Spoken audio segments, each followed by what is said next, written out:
In 2 weeks of waiting, we finally got blessed with the first part of one of the most craziest episodes of the series, and it was far beyond from our expectations. The new Skibidi mutant totally blew my mind, and Secret Agent appeared once again after 2 episodes. And it seems like that we'll get to see him more and more in the upcoming episodes. And we even got to know that what did G-Man actually saw when he was scared in the leaked frame that was shared a couple days ago. And this episode also took place at the same place where the 72nd episode took place. But yeah, the secrets here were crazy, and everybody was just going wild. Even the toilets that were shown were actually doing some shit, and most of them were actually looking rizzy. One of them even got me rizzed up.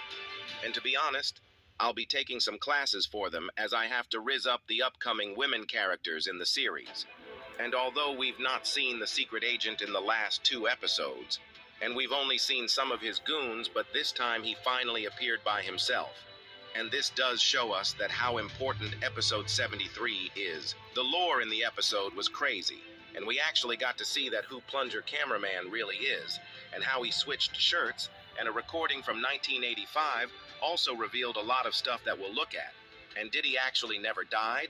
Or is this a new Plunger Cameraman who'll now be taking his place and we'll get to see him more? We actually got to see that he actually has a crazy technology in which he can shoot helicopter toilets, and we also saw some green glow inside Plunger Cameraman's manhood, and this probably showed us that Secret Agent was the one and one only behind killing Plunger Cameraman and Titan Speaker. Man's entry into the episode was also freaking amazing. This was the most craziest entry I've seen yet.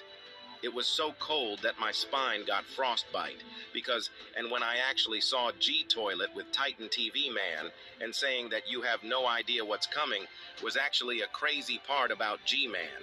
And he actually raised a lot of questions by saying this shit.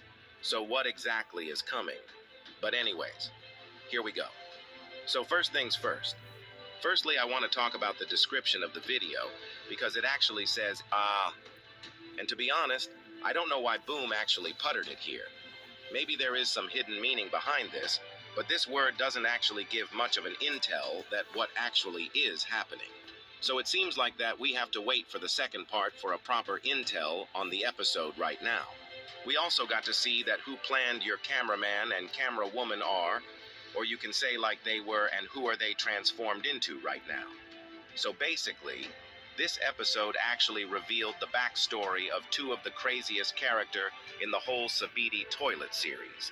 But now let's begin. So this episode actually started with the ending of episode 70 part 3. We can actually see that how we are in the POV of camera women and how camera woman is looking towards Plunger Cameraman and how alright Plunger Cameraman looks. But the problem is that after this cameraman gets some green glow under his whatever is under there. So yeah, and after that the green glow burns Plunger Cameraman and tries to burn him to death, by which it succeeds. But we also get to see Speaker Woman in the case, which was holding Dark Speaker Men, and Dark Speaker Man was also dying while TV Woman holds Camera Woman and makes her go away from playing your Camera Woman.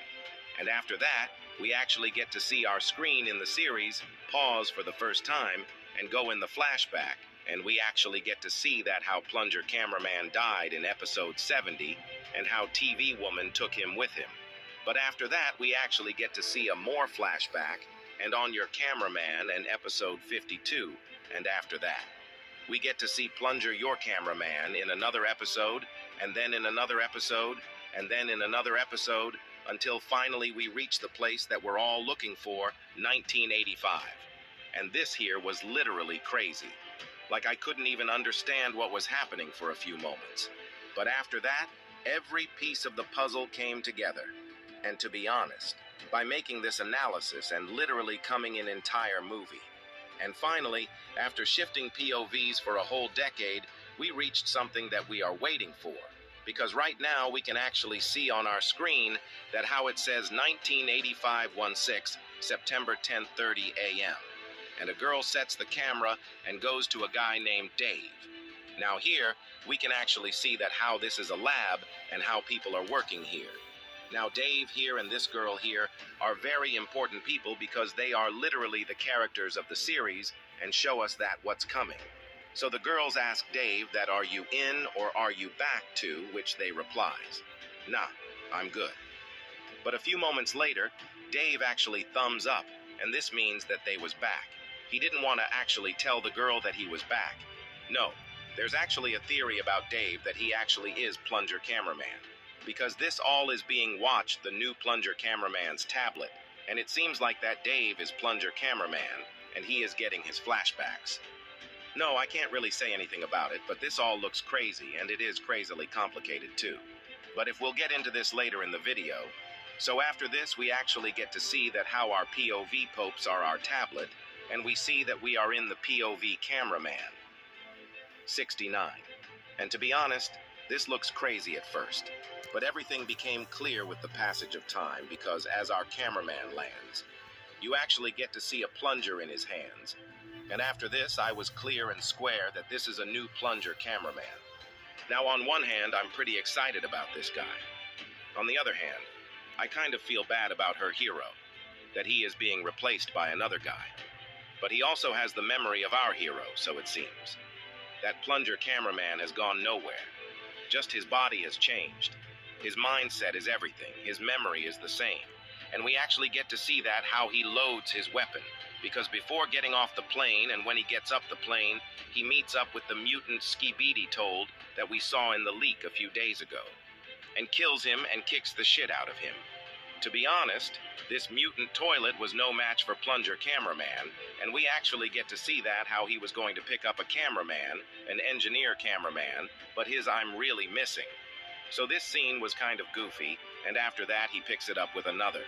But soon enough, we actually get to see some helicopter soldiers coming in, and what Plunger Cameraman does now was the most craziest part of the episode and the most craziest show of technology from the cameraman, because Blood actually took out every single one of them by reading their movements and using his gun that was built in him. Now, I don't really understand what is going on here, because this gun was never actually seen before in the series, but now it is.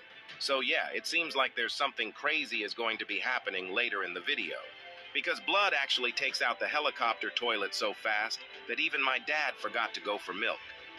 Yeah, he never returned. But anyways, that's not a topic today. And after this, what happens is the most crazy part of the episode, because we actually get to see through cameraman going towards a bunker door. But just then, just as there, was about to open the door, someone strikes. And to be honest, this guy was a crazy Rizzler, because Blood literally comes jacked and kicks the shit out of these two cameramen while pulling. Your cameraman is also a bit scared of this guy and is ready to attack.